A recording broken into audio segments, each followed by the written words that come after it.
ഏവർക്കും നമസ്കാരം. നവഗ്രഹങ്ങളിൽ സുഖഭോഗങ്ങളുടെയും ലൗകികമായ സുഖങ്ങളുടെയും ധനധാന്യ സമൃദ്ധികളുടെയും കാരകനായ ഗ്രഹമാണ് ശുക്രൻ. വളരെ ഹ്രസ്വമായ കാലത്തേക്കാണ് എങ്കിൽ പോലും ശുക്രന്റെ ഓരോ മാറ്റങ്ങളും ചെലുത്തുന്ന സ്വാധീനം ഏറെ വലുതാണ്.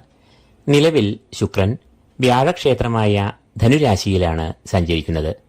എന്നാൽ ഡിസംബർ 2 തീയതി തിങ്കളാഴ്ച മുതൽ ശുക്രൻ ശനിയുടെ ക്ഷേത്രമായ മകരത്തിലേക്ക് പ്രവേശിക്കും. തുടർന്ന് ഡിസംബർ 27 തീയതി വരെയും ശുക്രൻ മകരരാശിയിൽ തന്റെ സഞ്ചാരം തുടരുകയും ചെയ്യും. ശനി എന്നത് ശുക്രന്റെ മിത്രം ആകുന്നു.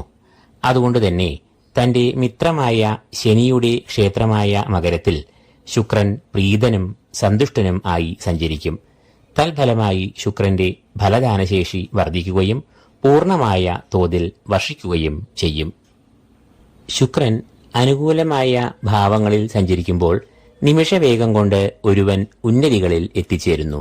ധനധാന്യ സമൃദ്ധി, ഭാഗ്യം, സ്ഥാനമാനങ്ങൾ, പ്രതാപം, ഐശ്വര്യം, വസ്ത്രാഭരണ ലാഭം, ലൗകിക സുഖഭോഗങ്ങൾ, പ്രണയം, രതിസുഖം, രാജയോഗതുല്യമായ സുഖാനുഭവങ്ങൾ എന്നിവ അനുഭവിക്കാൻ യോഗമുണ്ടാകുന്നു. ശുക്രൻ ഈ മകരരാശിയിൽ സഞ്ചരിക്കുമ്പോൾ ഏറ്റവും രാജയോഗപ്രദമായതും ധനപരമായ നേട്ടങ്ങളും ഭാഗ്യപുഷ്ടിയും ഉണ്ടാകുന്നത് 6 രാശിക്കാർക്കാണ്. 3 രാശിക്കാർക്ക് പൊതുവെ ഗുണാനുഭവങ്ങളും എന്നാൽ 3 രാശിക്കാർക്ക് ശുക്രൻ പ്രതികൂലമായ അനുഭവങ്ങളെയും നൽകുന്നു. ആ 12 രാശിക്കാർ ആരെല്ലാമാണ് എന്നും അവർക്ക് ശുക്രൻ മേൽപ്പറഞ്ഞ കാലയളവിൽ നൽകുന്ന ഫലങ്ങൾ എന്തെല്ലാമാണ് എന്നുമാണ് ഇവിടെ നാം വസ്തുനിഷ്ഠമായും വിശദമായും വിശകലനം ചെയ്യുവാൻ പോകുന്നത്. ശുക്രൻ ഏറ്റവും സൗഭാഗ്യങ്ങൾ വർഷിക്കുന്ന രാശികളുടെ ക്രമത്തിലാണ് ഈ ശുക്രമാറ്റത്താൽ നേട്ടങ്ങൾ സിദ്ധിക്കുന്ന രാശിക്കാർ ആരെല്ലാമാണ് എന്ന് ഇവിടെ പറയുന്നത്. ശുക്രന്റെ അധിഷ്ഠാന ദേവതകളായ മഹാലക്ഷ്മി, അന്നപൂർണേശ്വരി ദേവി എന്നിവരുടെ കടാക്ഷങ്ങൾക്കായി പ്രാർത്ഥിച്ചുകൊണ്ട് ആ പാദങ്ങളിൽ ശിരസാ നമിച്ചുകൊണ്ട് വിശകലനം ആരംഭിക്കുന്നു. ആദ്യമായി ശുക്രന്റെ മകരരാശിയിലേക്കുള്ള രാശിമാറ്റം ഏറ്റവും സൗഭാഗ്യങ്ങൾ നൽകുക മീനക്കൂറുകാർക്കാണ്. പൂരോരട്ടാതികാൽ, ഉത്രട്ടാതി, രേവതി എന്നീ നക്ഷത്രങ്ങളാണ് ഈ കൂറിൽ വരുന്നത്. നിലവിൽ ശുക്രൻ ഈ കൂറുകാർക്ക് ഏറെ പ്രതികൂലമായ അനുഭവങ്ങളെയാണ് നൽകി വരുന്നത്. ശുക്രൻ എന്നല്ല, പൊതുവെ പ്രധാനികളായ ഗ്രഹങ്ങളായ വ്യാഴം, ശനി, സൂര്യൻ, ചൊവ്വ എന്നീ ഗ്രഹങ്ങളെല്ലാം തന്നെ ഈ കൂറുകാർക്ക് മോശമായ ഫലങ്ങൾ നൽകുന്ന സമയമാണ് ഇത്. ഈ പ്രതികൂലാവസ്ഥയിൽ ശുക്രൻ ഈ കൂറുകാർക്ക് ഏറെ ശുഭഫലദാതാവായി ഡിസംബർ 2 തീയതി മുതൽ മാറുന്നു. ശുക്രൻ ഏറ്റവും സൗഭാഗ്യങ്ങളും അപ്രതീക്ഷിതമായ ധനാഗമവും നൽകുന്നത് 11ാം ഭാവത്തിൽ സഞ്ചരിക്കുമ്പോഴാണ്.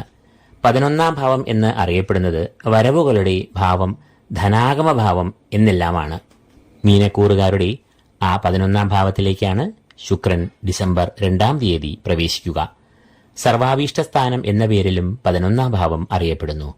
ശുക്രൻ സർവാഭീഷ്ടസ്ഥാനമായ 11ാം ഭാവത്തിൽ സഞ്ചരിക്കുമ്പോൾ ധനധാന്യ സമൃദ്ധി, സർവകാര്യവിജയം, സർവാഭീഷ്ടസിദ്ധി എന്നിവയെ നൽകുന്നു. വിവിധ സ്രോതസ്സുകളിൽ നിന്നുള്ള ധനാഗമം എന്നാണ് ശുക്രൻ 11ൽ സഞ്ചരിക്കുമ്പോൾ ഉണ്ടാകുക. അതായത് കർമ്മമേഖലയിൽ നിന്ന് മാത്രമല്ല എന്നർത്ഥം. ലോട്ടറി, ചിട്ടി, ഭൂമി ക്രയവിക്രയങ്ങൾ എന്നിവയിൽ നിന്നെല്ലാം വലിയ തോതിൽ ധനാഗമം ശുക്രൻ 11ാം ഭാവത്തിൽ സഞ്ചരിക്കുമ്പോൾ ഉണ്ടാകാറുണ്ട്. കൂടാതെ ബിസിനസ്സിൽ പുരോഗതി, സാമ്പത്തികമായ ഉയർച്ച, ലാഭം എന്നിവയും ശുക്രൻ ഈ ഭാവത്തിൽ കൂടി സഞ്ചരിക്കുമ്പോൾ അനുഭവത്തിൽ വരും. കൂടാതെ മനസ്സിൽ ആഗ്രഹിക്കുന്ന പ്രവർത്തികൾ ഈ സമയത്ത് ലക്ഷ്യം കാണും. മുടങ്ങിക്കിടക്കുന്ന സംരംഭങ്ങൾ ഈ സമയത്ത് വീണ്ടും സജീവമാകുകയും അവ ലക്ഷ്യത്തിലും വിജയത്തിലും എത്തിച്ചേരുകയും ചെയ്യും. കൂടാതെ ശുക്രൻ മീനക്കൂറുകാരുടെ 3ാം ഭാവാധിപനും 8ാം ഭാവാധിപനും ആണ്. 3ാം ഭാവം എന്നത് സഹോദരഭാവം, ശൗര്യഭാവം, പരാക്രമഭാവം എന്നിങ്ങനെയെല്ലാം അറിയപ്പെടുന്നു. 3ാം ഭാവാധിപൻ അനുകൂലമായ ഭാവത്തിൽ സഞ്ചരിക്കുമ്പോൾ അത് സഹോദരന്മാർ, ബന്ധുമിത്രാദികൾ, കുടുംബാംഗങ്ങൾ എന്നിവരുമായി നല്ല ഐക്യം, പരസ്പര ധാരണ എന്നിവയെ എല്ലാം ഉണ്ടാക്കും. കൂടാതെ ഈ കൂറുകാരുടെ 8ാം ഭാവാധിപനുമാണ് ശുക്രൻ. 8ാം ഭാവം എന്നത് ആയുസ്, ആരോഗ്യം, ശാരീരികമായ സുഖങ്ങൾ, രോഗപ്രതിരോധശേഷി എന്നിവയെ എല്ലാം കുറിക്കുന്ന ഭാവം ആകയാൽ അഷ്ടമാധിപൻ ഇഷ്ടഭാവത്തിൽ സഞ്ചരിക്കുമ്പോൾ ഈ കൂറുകാർക്ക് പൊതുവെ ഈ കാലയളവിൽ ആരോഗ്യത്തിന് ഹാനിയോ ക്ഷതമോ സംഭവിക്കില്ല. അതുകൊണ്ട് തന്നെ ആശുപത്രി ചെലവുകളോ അതുമായുള്ള ദുരിതങ്ങളോ ഒന്നും ഇവർക്ക് വന്നു ഭവിക്കില്ല. രണ്ടാമതായി ശുക്രന്റെ ഈ രാശിമാറ്റം നേട്ടങ്ങളെ നൽകുക ഇടവക്കൂറുകാർക്കാണ്. കാർത്തിക മുക്കാൽ, രോഹിണി, മകയിരം ആദ്യ പകുതി എന്നീ നക്ഷത്രങ്ങളാണ് ഈ കൂറിൽ വരുന്നത്. ശുക്രന്റെ ഈ രാശിമാറ്റം ഈ കൂറുകാരുടെ ഭാഗ്യാനുഭവങ്ങളെയാണ് വർദ്ധിപ്പിക്കുക. അതായത് ശുക്രൻ ഈ കൂറുകാരുടെ 9ാം ഭാവത്തിലേക്കാണ് പ്രവേശിക്കുക. 9ാം ഭാവം എന്നത് ഭാഗ്യഭാവം എന്നാണ് അറിയപ്പെടുന്നത്. കൂടാതെ ഈശ്വരകടാക്ഷം, ഗുരുകടാക്ഷം, പിതൃപുണ്യം എന്നിവയും 9ാം ഭാവത്തെ കൊണ്ടാണ് ചിന്തിക്കുന്നത്. ശുക്രൻ ഭാഗ്യഭാവത്തിലൂടെ സഞ്ചരിക്കുമ്പോൾ അത് ഭാഗ്യവർദ്ധനവിനെ നൽകുന്നു. സാമ്പത്തികമായ അഭിവൃദ്ധി, ധനാഗമം എന്നിവയെ 9ൽ കൂടി സഞ്ചരിക്കുന്ന ശുക്രൻ പ്രദാനം ചെയ്യുന്നു. ശുക്രൻ ഭാഗ്യഭാവത്തിൽ കൂടി സഞ്ചരിക്കുമ്പോൾ ഒരിക്കലും അനുകൂലമായി ഭവിക്കില്ല എന്ന് കരുതിയ കാര്യങ്ങൾ പോലും അത്ഭുതകരമായി നമുക്ക് അനുകൂലമായി വന്ന് ഭവിക്കാറുണ്ട്. ചിട്ടി, ലോട്ടറി, ഗൃഹലാഭം, വാഹനലാഭം, നല്ല തൊഴിൽ അവസരങ്ങൾ എന്നിവയെല്ലാം ശുക്രൻ 9ൽ കൂടി സഞ്ചരിക്കുമ്പോൾ അപ്രതീക്ഷിതമായി വന്നു ചേരാറുണ്ട് എന്നതാണ് സത്യം. ധർമ്മചിന്തകൾ, ഈശ്വരകടാക്ഷം എന്നിവ ഈ സമയത്ത് ഏറെ വർദ്ധിക്കുകയും ചെയ്യും എന്നതിനാൽ ഏത് പ്രവൃത്തികളിലും ഈശ്വരകടാക്ഷത്തിന്റെ നിറവ് ഉണ്ടാകുകയും അതെല്ലാം ലക്ഷ്യപ്രാപ്തിയിൽ എത്തുകയും ചെയ്യും. ശുക്രൻ ഈ കൂറുകാരുടെ രാശ്യാധിപൻ തന്നെയാകുന്നു. കൂടാതെ 6ാം ഭാവാധിപത്യവും ശുക്രൻ വഹിക്കുന്നു. രാശ്യാധിപൻ ആകയാൽ ശുക്രൻ ഈ കൂറുകാർക്ക് ഏറെ പ്രീതനായി ഭവിക്കുന്നുവെന്ന് അറിയുക. 1ാം ഭാവം തനുഭാവം എന്നാണ് അറിയപ്പെടുന്നത്. അതായത് ശരീരം. ശരീരം എന്നാൽ തേജസ്, ആരോഗ്യം, യശസ്, കീർത്തി, രോഗപ്രതിരോധശേഷി എന്നിവയെല്ലാം 1ാം ഭാവമായ ശരീരത്തെ കൊണ്ട് ചിന്തിക്കുന്നു. കൂടാതെ പിതാവിനെയും 1ാം ഭാവം കൊണ്ടാണ് ചിന്തിക്കുന്നത്. അതുകൊണ്ട് തന്നെ രാശ്യാധിപനായ ശുക്രൻ അനുകൂല ഭാവങ്ങളിൽ സഞ്ചരിക്കുമ്പോൾ അത് ശാരീരികമായ സ്വാസ്ഥ്യം, ആരോഗ്യം, ശാരീരിക സുഖങ്ങൾ, തേജസ്, രോഗപ്രതിരോധശേഷി, പ്രഭാവം, ആത്മവിശ്വാസം, ഊർജം എന്നിവയെ എല്ലാം നൽകും. കൂടാതെ 6ാം ഭാവാധിപത്യം വഹിക്കുന്ന ഗ്രഹം ബലവാനാകുമ്പോൾ അത് ശത്രുനാശം, കാര്യവിജയം, ആത്മവിശ്വാസം, നേതൃപാടവം എന്നിവയെയും നൽകുന്നു. ഏത് പ്രതികൂലമായ സാഹചര്യങ്ങളെയും ഊർജ്ജസ്വലരായി നേരിട്ട് വിജയം കൈവരിക്കാൻ ആകുന്നു. 3ാമതായി ശുക്രന്റെ മകരരാശിയിലേക്കുള്ള ഈ രാശിമാറ്റത്താൽ ഏറെ നേട്ടങ്ങൾ വന്ന് ഭവിക്കുക ധനുക്കൂറുകാർക്കാണ്. മൂലം, പൂരാടം, ഉത്രാടം, കാൽ എന്നീ നക്ഷത്രങ്ങളാണ് ഈ കൂറിൽ വരുന്നത്. ധനുക്കൂറുകാർക്ക് ശുക്രൻ പ്രധാനമായും ധനപരമായ പുരോഗതിയും നേട്ടങ്ങളുമാണ് നൽകുക. കാരണം ശുക്രൻ ഈ കൂറുകാരുടെ 2ാം ഭാവത്തിലേക്കാണ് പ്രവേശിക്കുക. 2ാം ഭാവം എന്നത് അറിയപ്പെടുന്നത് ധനസ്ഥാനം എന്നാണ്. ധനഭാവത്തിൽ കൂടി ശുക്രൻ സഞ്ചരിക്കുക എന്ന് പറയുമ്പോൾ അത് ധനപുഷ്ടി, ധനാഗമം, സാമ്പത്തികമായ അഭിവൃദ്ധി എന്നിവയെ എല്ലാം പ്രദാനം ചെയ്യും. സാമ്പത്തികമായ പ്രതിസന്ധികൾ ഒഴിഞ്ഞു നിൽക്കുമെന്ന് മാത്രമല്ല, പല സ്രോതസ്സുകളിൽ നിന്നും ധനാഗമം, ധനാഭിവൃദ്ധി എന്നിവ ഉണ്ടാകുകയും ചെയ്യും. ധനനിക്ഷേപങ്ങൾക്ക് അനുയോജ്യമായ സമയമാണ് ഇത് എന്നും അറിയുക. കുടുംബ ബന്ധങ്ങളിൽ നല്ല സ്നേഹം, ഐക്യം, സമാധാനം എന്നിവയെല്ലാം ഉണ്ടാകും. ശുക്രൻ വാക്സ്ഥാനത്തിലൂടെ സഞ്ചരിക്കുന്നു എന്നതിനാൽ ഈ സമയത്ത് വാക്കുകൾ ഏറെ സൗമ്യമാകും. കല, സാഹിത്യം, അധ്യാപനം എന്നീ മേഖലയിൽ ഉള്ളവർക്ക് ഏറെ അനുകൂലമായ സമയമാണ് ഇത്. ശുക്രൻ ഈ കൂറുകാരുടെ 6ാം ഭാവാധിപനും 11ാം ഭാവാധിപനും ആകുന്നു. 6ാം ഭാവം എന്നത് രോഗം, കടങ്ങൾ, ശത്രുക്കൾ എന്നിവയെ എല്ലാം കുറിക്കുന്ന ഭാവം ആകുന്നു. 11ാം ഭാവം എന്നത് സർവാഭീഷ്ടസ്ഥാനമെന്നും അറിയപ്പെടുന്നു. ഈ ഭാവങ്ങളുടെ അധിപനായ ശുക്രൻ ഇഷ്ടഭാവമായ 2ൽ സഞ്ചരിക്കുക എന്ന് പറയുമ്പോൾ ഈ കൂറുകാർ ഏർപ്പെടുന്ന പ്രവർത്തികളും കർമ്മങ്ങളും എല്ലാം വിജയത്തിൽ എത്തുന്നു. 11ാം ഭാവം എന്നത് ധനാഗമത്തിന്റെ ഭാവം കൂടി ആകയാൽ ഈ കൂറുകാർക്ക് സാമ്പത്തികമായ അഭിവൃദ്ധി ഈ സമയത്ത് ഉണ്ടാകുകയും ചെയ്യും. ശത്രുവിജയം, വ്യവഹാര വിജയം എന്നിവയും ഇവർക്ക് അനുഭവത്തിൽ വരുന്നു. 4ാമതായി ശുക്രന്റെ ഈ രാശിമാറ്റം ഏറെ ഗുണാനുഭവങ്ങൾ നൽകുക മകരക്കൂറുകാർക്കാണ്. ഉത്രാടം, മുക്കാൽ, തിരുവോണം, അവിട്ടം ആദ്യ പകുതി എന്നീ നക്ഷത്രങ്ങളാണ് ഈ കൂറിൽ വരുന്നത്. ശുക്രൻ ഈ കൂറുകാരുടെ ജന്മത്തിലേക്ക് അഥവാ 1ാം ഭാവത്തിലേക്കാണ് രാശി മാറുന്നത്. ജന്മത്തിൽ കൂടി സഞ്ചരിക്കുന്ന ശുക്രൻ വളരെയധികം ഗുണാനുഭവങ്ങളെ നൽകും. ശാരീരികമായ സൗഖ്യം, മാനസികമായ സൗഖ്യം, ലൗകികമായ സുഖങ്ങൾ എന്നിവ അനുഭവത്തിൽ വരും. തടസ്സങ്ങൾ, പ്രതിസന്ധികൾ എന്നിവയിൽ നിന്നെല്ലാം മോചനം ലഭിക്കും. ധനപരമായ ഉന്നതി ഉണ്ടാകും. തൊഴിൽ രംഗത്ത് പ്രതിസന്ധികൾ നീങ്ങി കാര്യപുഷ്ടി ഉണ്ടാകും. കടബാധ്യതകൾ ഉണ്ടെങ്കിൽ അത് പരിഹരിക്കാനുള്ള ഉപായങ്ങൾ, വഴികൾ എന്നിവ തുറന്നു കിട്ടും. വസ്തുലാഭം, വാഹനലാഭം, ഭൂമിലാഭം എന്നിവയും ശുക്രൻ ജന്മത്തിൽ കൂടി സഞ്ചരിക്കുമ്പോൾ ഉണ്ടാകും.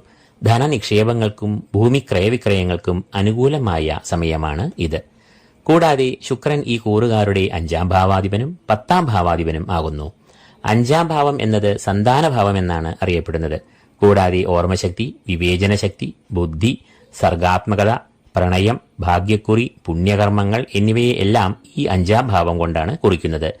5-ാം ഭാവാധിപൻ ഇഷ്ടഭാവങ്ങളിൽ സഞ്ചരിക്കുക എന്ന് പറയുമ്പോൾ ഈ പറഞ്ഞവയ്ക്കെല്ലാം പുഷ്ടിയും പുരോഗതിയും ഉണ്ടാകും. ചിലപ്പോൾ അത് സന്താനപ്രാപ്തിയാകാം, ചിലപ്പോൾ അത് സന്താനങ്ങളുടെ ക്ഷേമം, വിദ്യാപുരോഗതി, ഉന്നത വിജയം, ഉദ്യോഗലബ്ധി എന്നിവയും ആകാം. കൂടാതെ ഈ സമയം പുണ്യകർമ്മങ്ങളിൽ താൽപര്യം, ഈശ്വരവിശ്വാസം, തീർത്ഥാടനം എന്നിവയെല്ലാം ഉണ്ടാകാം. ഭാഗ്യവും അധികരിച്ച് ഇരിക്കുന്ന സമയമാകും ഇത്. 10-ാം ഭാവം എന്നത് കർമ്മഭാവം എന്ന് അറിയപ്പെടുന്നു. അതുകൊണ്ട് തന്നെ കർമാധിപൻ അനുകൂലനാകുമ്പോൾ അത് തൊഴിൽ രംഗത്ത് ഏറെ പുരോഗതി, ഉന്നതി, സ്ഥാനലാഭം എന്നിവയെ എല്ലാം നൽകും. ഭാഗ്യാധിപൻ കർമ്മരംഗത്ത് പ്രമോഷൻ, വേതനവർദ്ധനവ് എന്നിവയെയും നൽകും. 5-ാമതായി ശുക്രന്റെ ഈ രാശിമാറ്റത്താൽ ഏറെ നേട്ടങ്ങളും അനുകൂലമായ ഫലങ്ങളും വന്നു ഭവിക്കുക വൃശ്ചികക്കൂറുകാർക്കാണ്. വിശാഖം, കാൽ, അനീഴം, തൃക്കേട്ട എന്നീ നക്ഷത്രങ്ങളാണ് ഈ കൂറിൽ വരുന്നത്. ഈ കൂറുകാരുടെ 3-ാം ഭാവത്തിലേക്കാണ് ശുക്രൻ പ്രവേശിക്കുക. സഹോദരഭാവം, പരാക്രമഭാവം എന്നിങ്ങനെയെല്ലാം അറിയപ്പെടുന്ന ഈ ഭാവത്തിൽ ശുക്രൻ അനുകൂലമായ ഫലങ്ങളെ നൽകും. സഹോദര ഗുണം, ബന്ധുമിത്രാദികളുമായി നല്ല ബന്ധം, സമൂഹത്തിൽ നല്ല പേര്, ശത്രുവിജയം എന്നിവയെല്ലാം ശുക്രൻ 3-ാം ഭാവത്തിൽ കൂടി സഞ്ചരിക്കുമ്പോൾ ഉണ്ടാകും. കൂടാതെ ശുക്രൻ ഈ കൂറുകാർക്ക് ആത്മവിശ്വാസം, ശൗര്യം എന്നിവയെ നൽകും. അതുകൊണ്ട് തന്നെ ഏത് പ്രതികൂലമായ സാഹചര്യങ്ങളെയും തരണം ചെയ്യുവാനുള്ള ഒരു ആത്മബലം, മനോബലം എന്നിവയെല്ലാം ഇവർക്ക് ഇക്കാലത്ത് വന്നുചേരും. തൽഫലമായി ഒരിക്കലും വിജയത്തിൽ എത്തിച്ചേരില്ല എന്ന് മുദ്രകുത്തിയ പ്രവർത്തികൾ പോലും ഈ കൂറുകാർ വിജയത്തിൽ എത്തിക്കും. ഔദ്യോഗികമായും കുടുംബപരമായും സാമൂഹികമായും എല്ലാം ഏറെ ഗുണാനുഭവങ്ങൾ, ക്ഷേമം എന്നിവ ഇവർ ഈ കാലത്ത് നേടും. നേതൃഗുണം, പാടവം എന്നിവ ഇവർക്ക് ഈ സമയത്ത് ഏറെ വർദ്ധിക്കും. ശുക്രൻ എന്നത് ഈ കൂറുകാരുടെ 7-ാം ഭാവാധിപനും 12-ാം ഭാവാധിപനും ആകുന്നു. 7-ാം ഭാവം എന്നത് പ്രണയം, വിവാഹം, ജീവിത പങ്കാളി എന്നിവയെ എല്ലാം കുറിക്കുന്നു.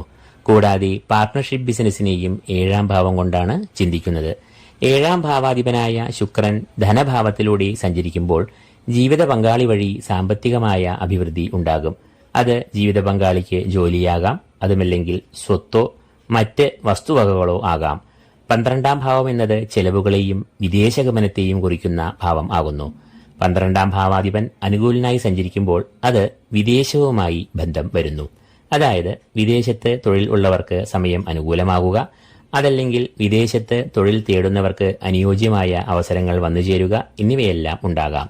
കൂടാതെ 12-ാം ഭാവം എന്നത് ധനച്ചെലവുകൾ, അലച്ചിൽ, ദൂരയാത്രകൾ എന്നിവയെ എല്ലാം സൂചിപ്പിക്കുന്ന ഭാവവും ആകുന്നുവെന്ന് അറിയുക. 12-ാം ഭാവാധിപൻ അനുകൂലനാകുമ്പോൾ ധനച്ചെലവുകൾ ഒന്നും തന്നെ അപ്രതീക്ഷിതമായി വന്ന് ഭവിക്കില്ല. രോഗം, ലക്ഷ്യപ്രാപ്തി കൈവരിക്കാനാകാത്ത ദൂരയാത്രകൾ എന്നിവയൊന്നും അലട്ടുകയും ചെയ്യില്ല. 6-ാമതായി ശുക്രന്റെ ഈ രാശിമാറ്റം അനുകൂലമായ ഫലങ്ങളെ ഏറിയ അളവിൽ നൽകുക മിഥുനക്കൂറുകാർക്കാണ്. മകയിരം 2-ാം പകുതി, തിരുവാതിര, പുണർദം, മുക്കാൽ എന്നീ നക്ഷത്രങ്ങളാണ് ഈ കൂറിൽ വരുന്നത്. ഈ കൂറുകാരുടെ 8-ാം ഭാവത്തിലേക്കാണ് ശുക്രൻ പ്രവേശിക്കുക. മിഥുനക്കൂറുകാർക്ക് ഏറെ പ്രതികൂലനായി നിലവിൽ സഞ്ചരിക്കുന്ന ശുക്രൻ ഈ കൂറുകാർക്ക് വളരെയധികം ശുഭഫലങ്ങളെ നൽകുന്ന ഭാവത്തിലേക്കാണ് പ്രവേശിക്കുന്നത്. 8-ാം ഭാവം എന്നത് ആയുസ്, ആരോഗ്യം, രോഗപ്രതിരോധ ശേഷി എന്നിവയെ എല്ലാം കുറിക്കുന്ന ഭാവം ആകുന്നു. ഈ ഭാവത്തിൽ ശുക്രൻ സഞ്ചരിക്കുമ്പോൾ അത് ഏറെ അനുകൂലമായ ഫലങ്ങളെ നൽകുകയും ചെയ്യുന്നു. 8-ാം ഭാവത്തിൽ സഞ്ചരിക്കുന്ന ശുക്രൻ സകല പ്രതിസന്ധികളെയും മറികടക്കുവാൻ സഹായിക്കുന്നു. രോഗമുക്തി, ശത്രുനാശം, മാനസികവും ശാരീരികവുമായ സുഖങ്ങൾ എന്നിവയെ എല്ലാം നൽകുന്നു. സാമ്പത്തികമായ പ്രതിസന്ധികൾ ഒഴിഞ്ഞുപോയി ധനനിലവാരം മെച്ചപ്പെടുന്നു. ദാമ്പത്യ സൗഖ്യം, കുടുംബസൗഖ്യം, ക്ഷേമം, ഐശ്വര്യം എന്നിവയെയും ശുക്രൻ 8-ൽ കൂടി സഞ്ചരിക്കുമ്പോൾ പ്രദാനം ചെയ്യുന്നു. ശുക്രൻ ഈ കൂറുകാരുടെ 5-ാം ഭാവാധിപനും 12-ാം ഭാവാധിപനും ആകുന്നു. സന്താനങ്ങൾ, ഗർഭസ്ഥിതി, സർഗശക്തി, വിദ്യ, ജ്ഞാനം, ഓർമ്മശക്തി, വാതുവെപ്പ്, ഭാഗ്യക്കുറി എന്നിവയെ എല്ലാം കുറിക്കുന്ന 5-ാം ഭാവാധിപനായ ശുക്രൻ ഇഷ്ടഭാവത്തിൽ സഞ്ചരിക്കുമ്പോൾ ഇപ്പറഞ്ഞവയ്ക്കെല്ലാം പുഷ്ടിയെയും പുരോഗതിയെയും നൽകും. വിദ്യ മികച്ചതാകും. പഠനത്തിൽ ഏകാഗ്രത വർദ്ധിക്കും. പരീക്ഷകളിൽ ഉന്നത വിജയം, ഭാഗ്യം എന്നിവ ഉണ്ടാകും. സന്താനങ്ങൾക്ക് ക്ഷേമം, ആരോഗ്യം, ഉയർച്ച എന്നിവയെയും ശുക്രൻ നൽകും. 12-ാം ഭാവാധിപനായ ശുക്രൻ അനുകൂല ഭാവത്തിൽ സഞ്ചരിക്കുക എന്ന് പറയുമ്പോൾ അധികവും അനാവശ്യമായ ചെലവുകൾക്ക് അറുതി വന്ന് ധനം ലാഭിക്കുവാൻ കഴിയുന്നു. ദൂരയാത്രകൾ, അതുമൂലമുള്ള ധനനഷ്ടം, അലച്ചിലുകൾ, ദുരിതങ്ങൾ എന്നിവയെയും 12ാം ഭാവാധിപനായ ശുക്രൻ അനുകൂല ഭാവത്തിൽ സഞ്ചരിക്കുമ്പോൾ തടുക്കുന്നു. അപ്പോൾ ഡിസംബർ 2-ാം തീയതി ശുക്രൻ നിലവിൽ സഞ്ചരിക്കുന്ന ധനുരാശിയിൽ നിന്നും മകരരാശിയിലേക്ക് സംക്രമിക്കുമ്പോൾ മേൽപ്പറഞ്ഞ 6 രാശിക്കാർക്ക് ഏറ്റവും നേട്ടങ്ങളെയും സൗഭാഗ്യങ്ങളെയും ധനലാഭത്തെയും പ്രദാനം ചെയ്യുന്നു. അടുത്തതായി ശുക്രന്റെ ഈ രാശിമാറ്റം ഈ 6 രാശികൾക്ക് പുറകിലായി പൊതുവെ ശോഭനമായ ഫലങ്ങൾ നൽകുന്ന 3 രാശിക്കാർ ആരെല്ലാമാണ് എന്ന് നമുക്ക് വിശകലനം ചെയ്യാം. ശുക്രന്റെ ഈ രാശിമാറ്റം പൊതുവെ ശുഭകരമായ ഫലങ്ങൾ നൽകുന്ന ആദ്യ രാശിക്കാർ തുലാക്കൂറുകാരാണ്. ചിത്തിര 2-ാം പകുതി, ചോതി, വിശാഖം 3/4 എന്നീ നക്ഷത്രങ്ങളാണ് ഈ കൂറിൽ വരുന്നത്. ഈ കൂറുകാരുടെ 4-ാം ഭാവത്തിലേക്കാണ് ശുക്രൻ പ്രവേശിക്കുക. 4-ാം ഭാവം എന്നത് മാതൃഭാവം, കുടുംബഭാവം എന്നെല്ലാം അറിയപ്പെടുന്നു. അതുകൊണ്ട് തന്നെ ശുക്രൻ ഈ ഭാവത്തിൽ സഞ്ചരിക്കുമ്പോൾ മാതൃസൗഖ്യം, കുടുംബത്തിൽ ക്ഷേമം, ഐക്യം, സന്തോഷം എന്നിവയെല്ലാം അനുഭവപ്പെടും. ബന്ധുമിത്രാദികൾ തമ്മിലും ഈ സമയം നല്ല ബന്ധം പുലർത്തും. കൂടാതെ 4-ാം ഭാവം വാഹനവുമായി ബന്ധപ്പെട്ടതിനാൽ വാഹനം വാങ്ങുവാനോ വിൽക്കുവാനോ ഉള്ള സാധ്യതയും ഈ സമയത്ത് ഉണ്ടാകാം. ശുക്രന്റെ ഈ രാശിമാറ്റം 2ാമതായി ഗുണഫലങ്ങളെ നൽകുന്ന രാശിജാതർ കുംഭക്കൂറുകാരാണ്. അവിട്ടം 2-ാം പകുതി, ചതയം, പൂരോരുട്ടാതി 3/4 എന്നീ നക്ഷത്രങ്ങളാണ് ഈ കൂറിൽ വരുന്നത്. ഈ കൂറുകാരുടെ 12ാം ഭാവത്തിലേക്കാണ് ശുക്രൻ പ്രവേശിക്കുക. 12ാം ഭാവം എന്നറിയപ്പെടുന്നത് ചെലവുകളുടെ ഭാവം, ധനനഷ്ടങ്ങളുടെ ഭാവം, അലച്ചിലുകളുടെ ഭാവം എന്നെല്ലാമാണ്. എന്നാൽ ശുക്രൻ ഈ ഭാവത്തിൽ സഞ്ചരിക്കുമ്പോൾ ചെലവുകൾ നന്നേ കുറയുന്നു. കൂടാതെ ധനാഗമം, വിദേശത്ത് ജോലി, വിദേശത്തു നിന്നുള്ള വരുമാനം, കാര്യവിജയം എന്നിവയെല്ലാം ഉണ്ടാകുന്നു. 12ൽ ശുക്രൻ സഞ്ചരിക്കുമ്പോൾ ചെലവുകളെ ഉണ്ടാക്കാം എങ്കിലും അത് വാഹനം വാങ്ങുക, ഉപരിപഠനം, വസ്തുവകകൾ വാങ്ങൽ, ആഭരണം, ഗൃഹത്തിന് മോടി പിടിപ്പിക്കൽ, ഗൃഹോപകരണങ്ങൾ വാങ്ങുക തുടങ്ങിയ ശുഭകരമായ ചെലവുകൾക്കായിരിക്കും ധനം ചെലവഴിക്കേണ്ടി വരിക എന്ന് അറിയുക. ശുക്രന്റെ ഈ രാശിമാറ്റം 3ാമതായി ഗുണഫലങ്ങളെ നൽകുക കന്നിക്കൂറുകാർക്കാണ്. ഉത്രം 3/4, അത്തം, ചിത്തിര ആദ്യ പകുതി എന്നീ നക്ഷത്രങ്ങളാണ് ഈ കൂറിൽ വരുന്നത്. ഈ കൂറുകാരുടെ 5ാം ഭാവത്തിലേക്കാണ് ശുക്രൻ പ്രവേശിക്കുക. 5ാം ഭാവം എന്നത് സന്താനഭാവം എന്നാണ് അറിയപ്പെടുന്നത്. വിദ്യ, പഠനം, ബുദ്ധിശക്തി, ഓർമ്മശക്തി, വികാര വിചാരങ്ങൾ എന്നിവയെ കുറിക്കുന്നതും ഈ 5ാം ഭാവം കൊണ്ട് തന്നെയാണ്. ശുക്രൻ 5ാം ഭാവത്തിൽ സഞ്ചരിക്കുമ്പോൾ സാമ്പത്തികമായ പുരോഗതി, ബിസിനസ്സിൽ വളർച്ച, ലാഭം എന്നിവയെ എല്ലാം ഉണ്ടാക്കും. 5ാം ഭാവം സന്താനങ്ങളെ കുറിക്കുന്നതിനാൽ പ്രധാനമായും സന്താനക്ഷേമം, സന്താനങ്ങൾക്ക് വിദ്യാപുരോഗതി, ആരോഗ്യം, കലാസാഹിത്യ രംഗങ്ങളിൽ മുന്നേറ്റം, നേട്ടം, അംഗീകാരം എന്നിവയെ എല്ലാം നൽകും.